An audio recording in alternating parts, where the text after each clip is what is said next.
Assalamu alaikum wa rahmatullah wa barakatuh. Paix sur ceux qui suivent la guidée. Paix et bénédiction sur le prophète sallallahu alayhi wa sallam, sur ses compagnons, ses amis, sa famille, ainsi que sur tous ceux qui le suivront de bonne foi jusqu'au jour du jugement. Alors vous avez tous et toutes beaucoup entendu parler de toutes ces histoires, hommes, femmes, féminisme, wokisme, machisme, enfin bon, chacun y va un peu de son avis sur tout ça. Et je voudrais, comme c'est mon habitude, essayer de vous parler de ce sujet sous un angle décalé, un petit peu à contre-courant, mais toujours justifié. Donc pas des trucs comme ça balancés de l'imaginaire. Ce sont des choses vérifiables. Donc, dans ce grand débat, les hommes, les femmes, les valeurs féminines, masculines, le féminisme envahit tout, etc. Pour directement mettre les pieds dans le plat, je dis moi ce que je constate, c'est qu'en fait, c'est la masculinité qui l'emporte. Alors, pourquoi ? Qu'est-ce qu'on remarque ? C'est que chaque fois qu'une femme rentre dans les sphères du pouvoir, en politique ou dans des postes décisionnaires, etc., donc je pense à toutes ces femmes qu'on a vues en politique, Rachida Dati, Lagarde dans les FMI, c'est pas tous les noms comme ça, mais la ministre actuelle de l'écologie, je sais plus son nom, enfin, etc. C'est toujours la même histoire en fait. Belkacem, qui était ministre sous Hollande. En fait, qu'est-ce qu'on remarque ? Ce sont des femmes qui se masculinisent, ont souvent les cheveux courts. Elles sont assez secs, dures et tranchantes. Elles rejettent toutes les valeurs féminines.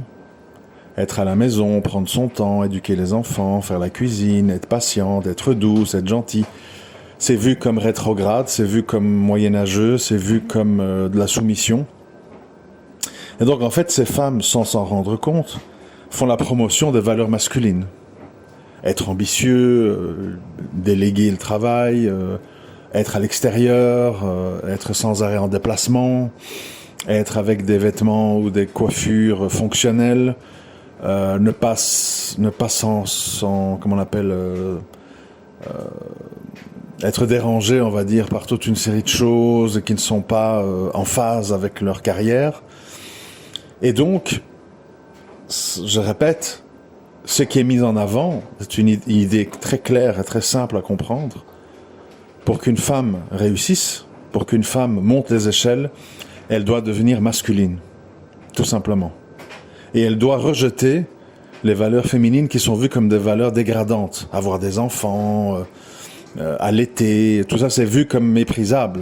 C'est le point commun de la plupart de ces féministes et des gens qui appartiennent à ce mouvement, c'est qu'en fait, tout ce qui fait d'une femme une femme est vu comme méprisable. Et souvent, en fait, c'est aussi des gens qui rejettent les contraintes. C'est-à-dire, il faut prendre des pilules pour pas tomber enceinte, on n'a pas envie d'être dérangé par une poitrine imposante. C'est-à-dire, on rejette sa féminité parce qu'en tant que femme, on veut rentrer dans le monde des hommes. Et donc, tous ces gens parlent des femmes, les droits des femmes, la place des femmes, le salaire des femmes. Mais en fait, tout simplement, ce qu'elles font, sans s'en rendre compte, c'est qu'elles quittent leur nature féminine pour devenir des hommes, sauf qu'elles ont un attribut sexuel féminin. Et donc, ce qu'elles font, elles ne révolutionnent rien du tout. Elles deviennent des hommes qui se rajoutent à des hommes, sauf qu'elles n'ont pas les attributs sexuels et les hormones, etc. Mais c'est la promotion des valeurs masculines. Et c'est la destruction des valeurs féminines.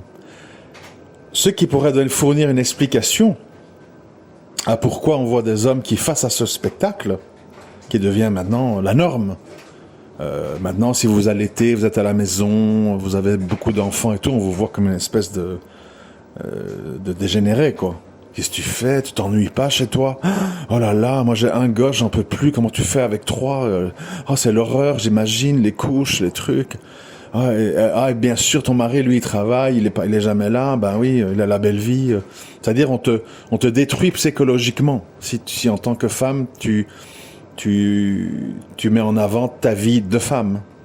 Pour dire, mais non, la vie d'une femme accomplie, c'est sortir de chez elle, être dans les embouteillages, mettre des tailleurs, des costumes, avoir les cheveux courts, courir d'une réunion à l'autre, rentrer chez soi les pieds cassés, le dos douloureux, jeter ses chaussures en l'air, se jeter sur un canapé, mettre tes PMP et commander un Uber Eats.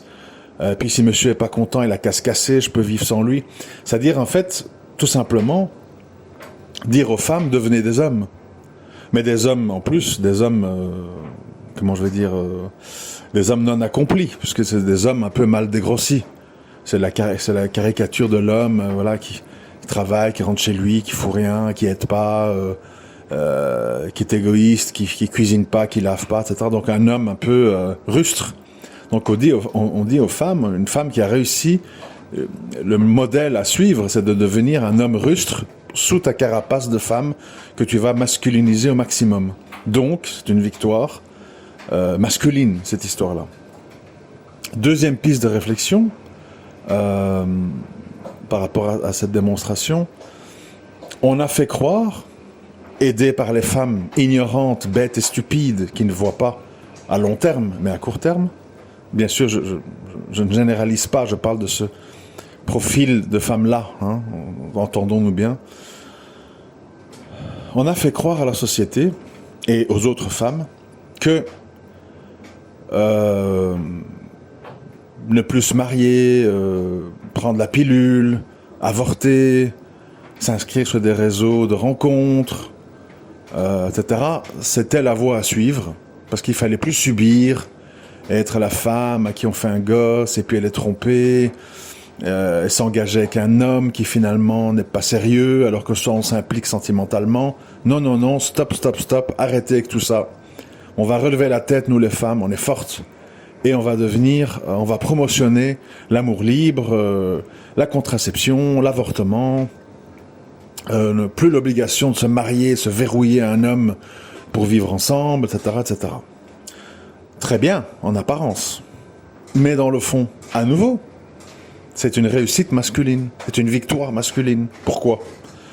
Parce que les hommes à l'époque, qui pour avoir accès à la sexualité, devaient s'engager, devaient se marier, devaient répondre de leur engagement devant la famille de la femme, devaient, même s'ils trompaient leur femme, ils devaient soigner leur image sociale, puisque c'était très mal vu de divorcer, d'abandonner une femme, etc., etc. Aujourd'hui, ils ont toute la liberté de dire « Je veux de la sexualité ?» Je m'inscris sur Tinder, je vois dans mon réseau autour de moi qui est demandeuse. Je fais mon affaire après avoir fait un petit dîner vite fait, bien fait. Si ça me plaît, je reste un peu. Si ça me plaît pas, je raye de la carte. Je passe à la suivante. Ça m'engage à rien. Je paye rien. Ouais, un petit repas éventuellement. Et encore, peut-être qu'on fait facture à part, parce que tous les deux on travaille. Je m'engage à rien. Sa famille, ils savent bien que c'est une fille qui veut des coups d'un soir. Que demander de plus ? Je rentre chez moi, je vois mon foot à l'aise, je bouffe mes pop-corn, je dors, je me réveille quand je veux. Si je tire pas la chasse, il n'y a pas quelqu'un pour me casser les pieds. C'est génial.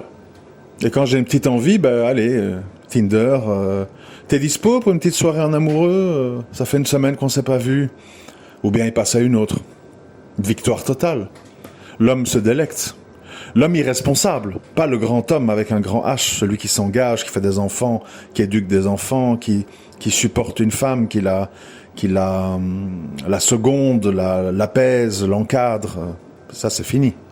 Mais le petit homme avec un petit H a une grande victoire. Puisque les féministes et les femmes qui pensent qu'être une femme, c'est vivre comme ça, lui offrent sur un plateau d'argent ce genre de fonctionnement. Je prends la pilule, t'inquiète pas, je tombe pas enceinte. Comme toi, je veux un coup d'un soir. On vit chacun chez soi, t'inquiète pas, si je suis malade ou quoi, je m'occupe de moi-même, occupe-toi de toi-même. Je suis une femme libérée, je bosse, j'ai ma carrière, j'ai mes horaires, j'ai ma vie, j'ai mon sport, j'ai mes copines.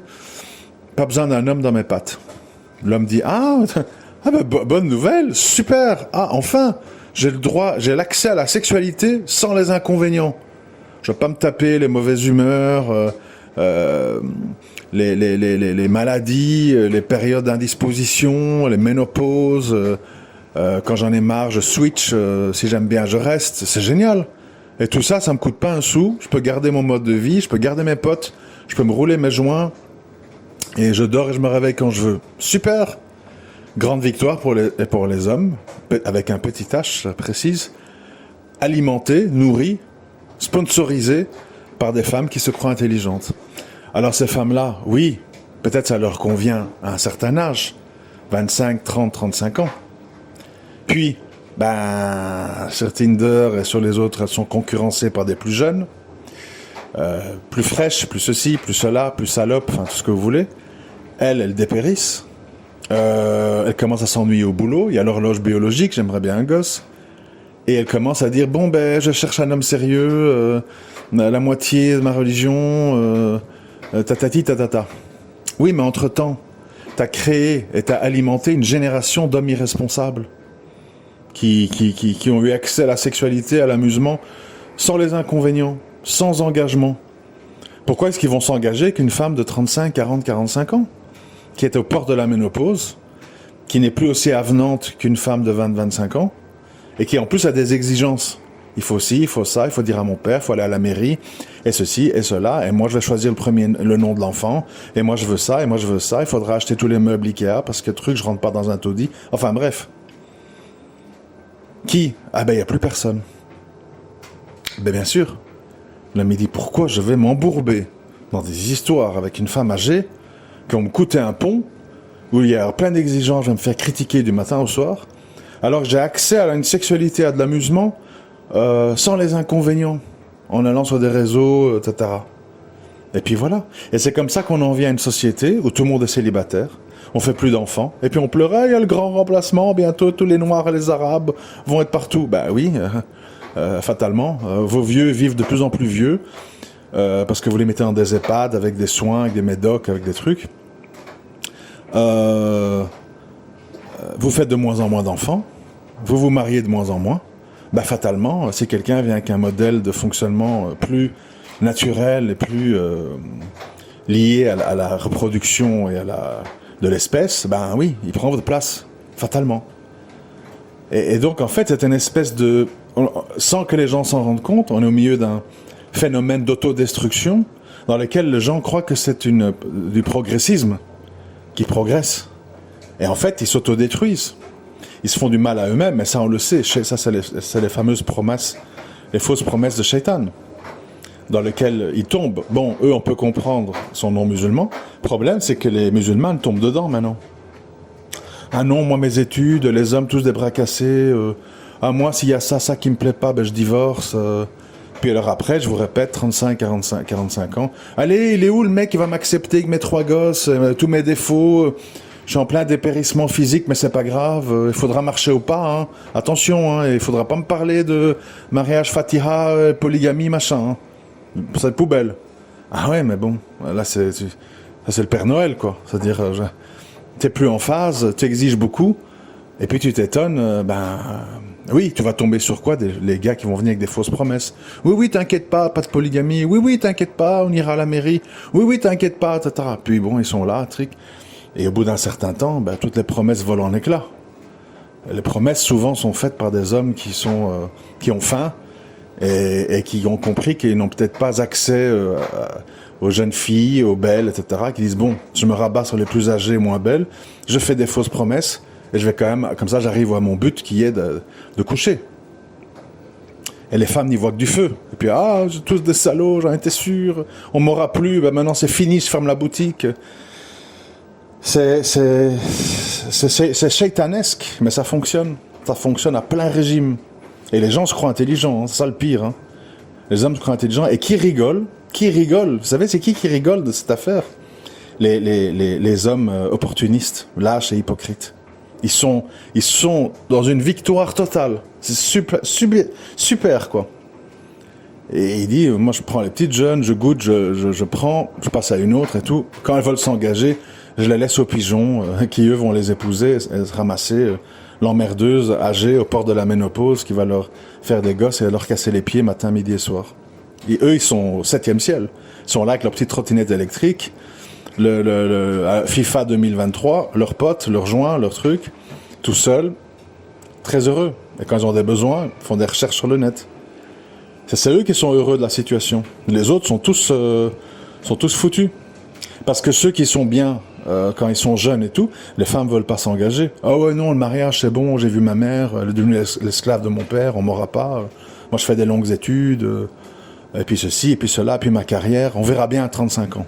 Ah oui, mais à 35 ans, tous les hommes que tu as rejetés à 25, ça fait 10 ans qu'ils ont accès à la sexualité facile et gratuite.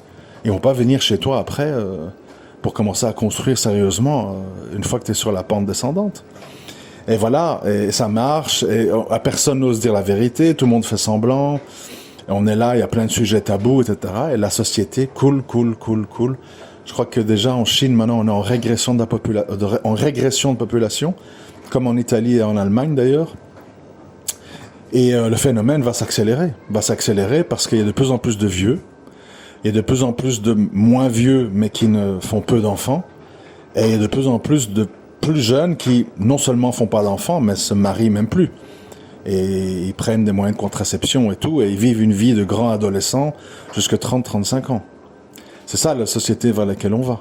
Et la suite, c'est encore pire, c'est une sexualité robotisée avec des robots sexuels, où en fait on aura des potes et des copines, mais où en fait on vivra ses fantasmes et tout avec une machine, parce que ça n'engage à rien, parce qu'il n'y a pas d'enfants, parce qu'il n'y a pas à supporter des maladies, des mauvaises humeurs, des mauvais caractères, tout est programmable, et les gens vont plus du tout s'emmerder pour avoir de la compagnie, à supporter un être humain plein de défauts, plein de manquements, plein de trucs frustrants. Ça va appartenir au passé. Les vrais gens vont se fréquenter, mais en tant qu'amis ou famille, mais plus en tant que couple qui s'unit pour avoir des enfants, etc. Malheureusement, on se dirige vers ça, c'est dans la suite logique des choses. Et voilà, de nouveau, tout ce que je viens d'expliquer là, on l'entend assez rarement. On n'arrive jamais à démontrer en fait aux féministes qu'elles se tirent une balle dans le pied, qu'elles se font harakiri en pensant qu'elles gagnent leur liberté. Non, elles gagnent en fait le droit de se retrouver seules dès qu'elles sont un petit peu âgées, et d'avant de servir de proie sexuelle à des gens qui veulent se défouler sans engagement. Et elles pensent qu'elles sont libres parce qu'elles prennent la pilule, parce qu'elles s'engagent pas, parce qu'elles n'ont pas d'enfants, parce qu'elles se marient pas.